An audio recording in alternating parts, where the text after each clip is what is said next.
Praise the lord. యేసుక్రీస్తు వారి నామంలో అందరికీ శుభములు తెలియజేస్తూ ఉన్నాను. ఈరోజు దేవుని మాట, కుటుంబం దేవుని ఆశీర్వాదం. కుటుంబం దేవుడు మనకిచ్చిన అమూల్యమైన బహుమానం కదా. అది కేవలం కలిసి ఉండటం కాదు, దేవుని సన్నిధిలో కలిసి ఎదగడం. బైబిల్ ఏం చెప్తుంది మనకి? యెహోవా ఇల్లు కట్టించిన ఎడల ఇల్లు కట్టువారి ప్రయాస వ్యర్థము.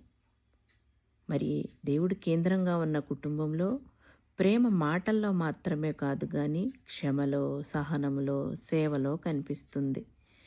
భర్త భార్య పరస్పర గౌరవంతో నడిచినప్పుడు పిల్లలు భద్రతతో ఎదుగుతారు. ప్రార్థన ఉన్న చోట వివాదాలు నిలవలేవు కదా.